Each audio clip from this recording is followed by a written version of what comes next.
कोणतीही पूजा करताना आपण गणपती बाप्पांचं दर्शन घेत असतो, तर गणपती बाप्पांचं तुम्ही दर्शन घ्या, मग आपल्या व्हिडिओला सुरुवात होणार आहे. आणि आज शाकंभरी नवरात्राचा पहिला दिवस आहे, तर देवीचं पण बघा घरीच पेनी तयार केलेली मीने.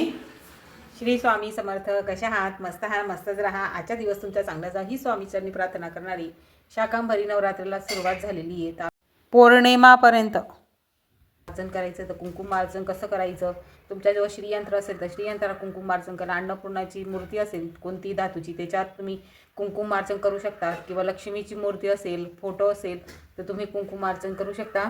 तर चला आता आपण कुंकुमार्चन कसं करायचं ते बघणार आहोत. आता कुंकुमार्चन करणार आहोत. तुमच्याकडे अन्नपूर्णाची मूर्ती असेल तर मूर्तीला तुम्ही कुंकुमार्चन करायचं आहे. अशी एक डील घ्यायची आहे आणि कुंकू घ्यायचं आहे, हळदीयुक्त कुंकू घ्यायचा आहे. हा बघा, हा कुंकू आहे, कुंकू घ्यायचा आहे कुंकुमार्चन करण्यासाठी. हळदीयुक्त हा कुंकू आहे, तर हा कुंकू घ्यायचा आहे. मूर्ती घेतलेली आपल्याला पूजा करून घ्यायची आहे. शेवटच्या हळदी कुंकू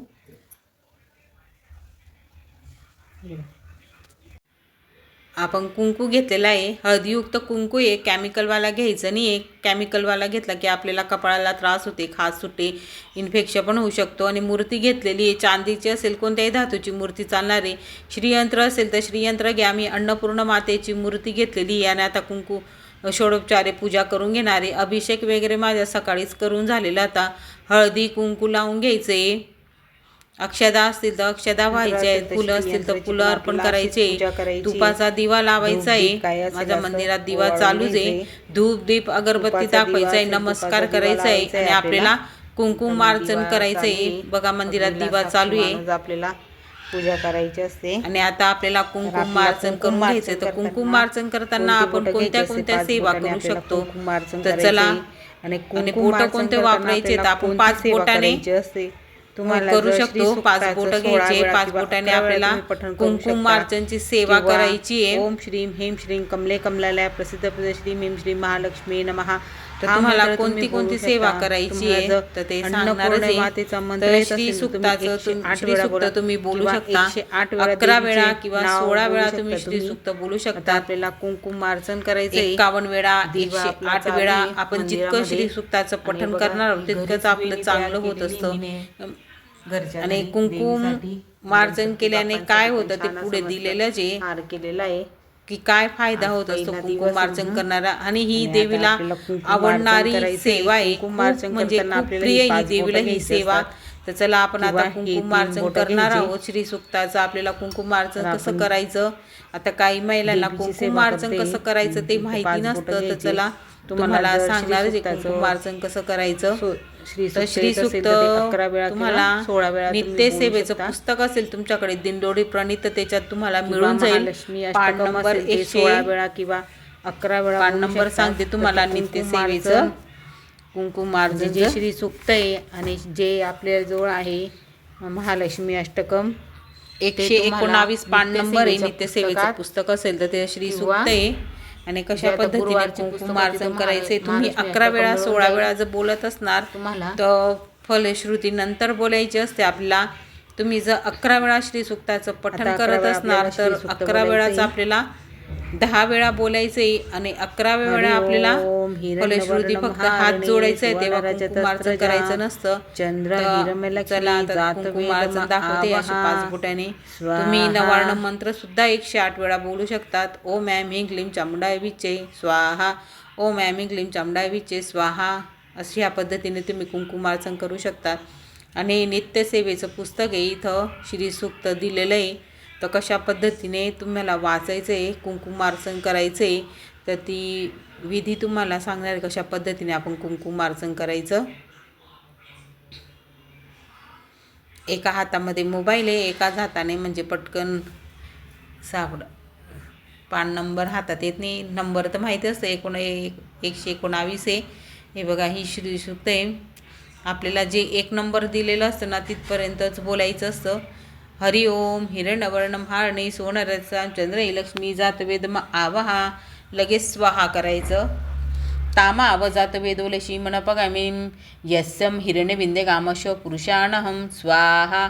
अश्वपूर्वारतमध्या हसिदानंद प्रबोधिनीं श्रियं देवीमुपहवे श्रीमा देवी जुसां स्वाहा. असे ह्या पद्धतीने आपल्याला 16 वेळाने किंवा 11 वेळा तुम्हाला जमेल तितक्या वेळा तुम्ही बोलू शकता.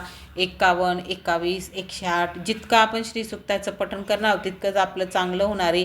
कारण की शाकंभरी नवरात्र सुरुवात झालेली आहे. आपण जेवढी देवीची सेवा करू तेवढीच कृपा आपल्यावर राहणार आहे. आणि त्याचे कुंकुमार्चन केल्याचा फायदा काय आहे ते पण तुम्हाला पुढे दाखवलेला आहे. हा कुंकू म्हणजे तुम्ही परत कुंकुमार्चनसाठी वापरू शकता. तर ह्या पद्धतीने आपल्याला कुंकुमार्चन करायचं आहे. तुम्हाला व्हिडिओमध्ये दिसतच असेल. आपलं कुंकुमार्चन करून झालेलं आहे. तर तुम्हाला परत एकदा सांगते कोणती सेवा करायची. हे बघा, हे आपलं आता गुरुवारचं महालक्ष्मीच्या पुस्तकी नाही तर महालक्ष्मी अष्टकम दिलेलं आहे. हे तुम्ही 11 वेळा 16 वेळा तुम्ही कुंकुमार्चनसाठी करू शकतात. नमस्तेस्तु महामाई श्रीपीठे सुरपूजिते शंखचक्र गदा असते महालक्ष्मी नमस्तुते. लगेच स्वाहा करायचं. लगेच नमस्ते गरुडवडे कोल्हासूर भयंकरी सरपाप देवी महालक्ष्मी नमस्तुते. नमस्तुते आलं की लगेच स्वाहा करायचं. म्हणजे कुंकू घ्यायचं 5 बोटाने असं आणि असं आपल्याला कुंकुमार्चन करायचं आहे. तर तुम्हाला श्री महालक्ष्मी अष्टकम वैभवलक्ष्मीचं म्हणजे हे महालक्ष्मीचं पुस्तक याच्यात पण मिळून जाईल. आणि वैभवलक्ष्मी माता याच्यात पण आपल्याला हे बघा महालक्ष्मी अष्टकम दिलेलं असतं. महालक्ष्मी अष्टकम नमस्तेस्तु महामाई श्रीपीठे सुरपूजिते हे पण तुम्ही 11-16 वेळा. हे देवीला प्रिय असे स्तोत्र आहे. नाही तर कुंकुमार्चनचं मान सन्मान कुलदेवता इथं सगळं दिलेलं असतं. कुंकुमार्चनची विधी श्रीयंत्रावर कसं करायचं सगळं दिलेलं असतं इथे. देवीचे 108 नावं पण दिलेली आहेत. कुंकुमार्चनचं दिनदौरी प्रणित पुस्तक आहे हे. याचं सगळं दिलेलं असतं कुंकुमार्चन विधी. हे बघू शकता.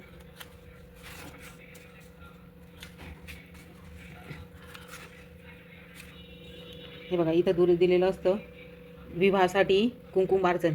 एखाद्याचा म्हणजे विवाह जुळत नसेल तर त्याच्यासाठी विवाहासाठी कुंकुमार्चन दिलेलं आहे. तर श्रीसुक्त कसं बोलायचं आहे बघा. हरि ओम हिरणवर्णम हारणी सोनजात रामचंद्र लक्ष्मी जात वेदमा ओम दुम दुर्गे मम विवाह सत्का कुरु कुरु स्वाहा. स्वाहा आलं की आपल्याला लगेच 5 बोटाने कुंकू म्हणजे असं अर्पण करायचं असं. अशी 5 बोटं घ्यायची आणि असं श्रीयंत्रावर किंवा देवी आपलं कुलदेवीचा टाक असेल किंवा मूर्ती असेल अन्नपूर्णाची कोणतीही लक्ष्मीची. आता तुमचं 11 वेळा 16 वेळा बोललं गेलं असेल तर फक्त इथपर्यंत बोलायचे. आणि जेव्हा आता 11 वेळा बोलतोय आपण 10 वेळेस बोलायचं. आणि शेवटी जेव्हा 11 वेळेस आलं ना तेव्हा ही फलश्रुतीचं म्हणजे तेव्हा करायचं नाही आपल्याला कुंकुमार्चन. फक्त फलश्रुती आली ना आता 11 वेळा आपण बोलतोय श्रीसुक्त तर आपल्याला फक्त 10 वेळेस बोलायचे आणि 11 वेळेस आपल्याला फलश्रुती सकट बोलायचे. तर फलश्रुती करताना आपल्याला कुंकुमार्चन करायचं नाही. फक्त हात जोडायचं आणि पद्मानने पद्मावरू पद्माशी हात जोडून आपल्याला बोलायचे.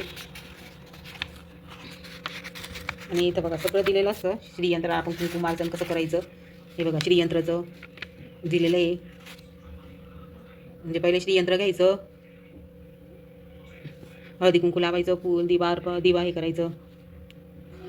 आणि कुंकुमार्चन केल्याने काय होतं त्याचं पण दिलेलं आहे. बघा घरातील अलक्ष्मीचा नाश होऊन शुभ लक्ष्मीचा निवास होतो. घरातील ताणतणाव दूर होऊन घरात मंगलमय आनंदी वातावरण तयार होते. आपल्या वास्तूतील सर्व वास्तुदोष नाहीसे होतात. श्रीयंत्राच्या सानिध्याने मन शांती लाभते. घरातील बाह्यशक्तीचा त्रास दूर होतो. श्रीयंत्राच्याद्वारे आरोग्य लक्ष्मी निवास करते. त्यामुळे आरोग्याविषयीच्या सर्व तक्रारी दूर होतात. सर्व प्रकारच्या ग्रहबाधा दोष दूर होतात. लक्ष्मी प्राप्तीचे विविध मार्ग सहज उपलब्ध होतात. व्यवसायाचा जागेवर श्रीयंत्र ठेवल्यास व्यवसायात भरभराट होते. मुलांची स्मरणशक्ती वाढते. श्रीयंत्राच्या नित्यपूजनाने विविध देवतांचे आशीर्वाद प्राप्त होतात व आध्यात्मिक प्रगती होऊन मोक्षाचा मार्ग उपलब्ध होतो. श्रीयंत्र प्राण प्रतिष्ठित करण्यासाठी श्री गुरुकृपेविषयी ते संपर्क साधा. आपल्या जेव्हा श्रीयंत्र असेल तर त्याच्यावर आपल्याला सेवा करायची असते. सेवा म्हणजे गुरुवार असेल मंगळवार असेल तर पंचामृतने अभिषेक करायचा आणि श्रीसुक्ताचं महालक्ष्मी अष्टकम किंवा 108 देवीचे नाव घ्यायचे किंवा आपला नवार्ण मंत्र आहे साधा आणि सोपा मंत्र ओम ॲम क्लीम चामडावीचे 108 वेळा बोलत मी. बघा आता कसं करायचं. ओम ॲम क्लीम चामडावीचे स्वाहा. ओम ॲम क्लीम चामडावीचे स्वाहा. ओम ॲम क्लीम चामडावीचे स्वाहा. 5 बोटं घ्यायचे किंवा हे 2 बोटं सोडून द्यायचे. फक्त हे 3 बोटं घ्यायचे अंगठाने हे 2 बोटं घ्यायचे आणि स्वाहा किंवा 5 बोटं घ्यायचे. 5 बोटाने आपण कुंकुमार्चन करू शकतो.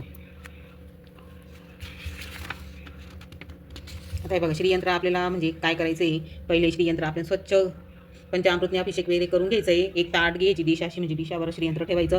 आणि बघा श्रीयंत्र देवताभ्यो नमः विलेपणा चंदन समर्पयामी. श्रीयंत्र देवताभ्यो नमः अलंकार अक्षतां समर्पयामी अक्षता व्हायच्या. श्रीयंत्र देवताभ्यो नमः हळदी कुंकू लावायचा. श्रीयंत्र देवताभ्यो नमः पुष्प समर्पयामी. जे काही पुष्प असेल ह्या पद्धतीने ठेवायचं. श्रीयंत्र देवताभ्यो नमः दीपदर्शयामी. तुपाचा दिवा लावायचा आहे ही सेवा करताना. श्रीयंत्र देवताभ्यो नमः दीपदर्शयामी. श्रीयंत्र देवताभ्यो नमः नैवेद्य साखर खडी साखर किंवा फळ असेल एखादी तर तुम्ही ठेवू शकता. आणि वरील पूजा झाली तर पुढील लक्ष्मी मंत्राने श्रीयंत्रा कुंकुमार्चन. कुंकू हाताना करंगडी शेजातील बोट व अंगठा यात थोडे कुंकू घ्यायचे. म्हणजे आता आपल्याला हे हे बोटं घ्यायचे आहेत आपल्याला, हे दोन सोडून द्यायचे आणि ह्या पद्धतीने कुंकुमार्जन करायचं. हे बघा या पद्धतीने ओम श्रीम ह्रीं महालक्ष्मी नमः स्वाहा. नमः आलं की कुंकू अर्पण करायचं. ओम श्रीम श्री महालक्ष्मी नमः स्वाहा. ओम श्रीम श्री महावणवे नमः स्वाहा. नमः आलं की कुंकू अर्पण करायचं. हे बघा हे 108 नावं दिलेले आहेत. जय नमः नमः आलं की आपल्याला कुंकू श्रीयंत्रावर अर्पण करायचा असतो 3 बोटाने. हे बघा देवीचे कुंकुमार्चनचं स्पेशल पुस्तक आहे हे. इथं संस्कृतमध्ये दिलेलं आहे श्रीसूक्त.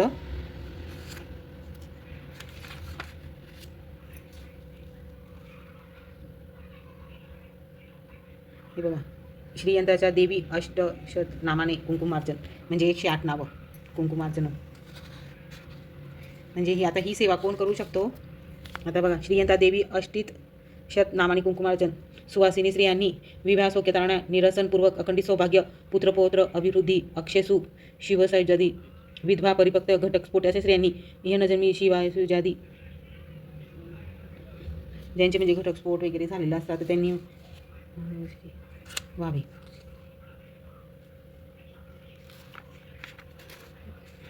विवाहासाठी श्रीयंत्रा कुंकुमार्चन.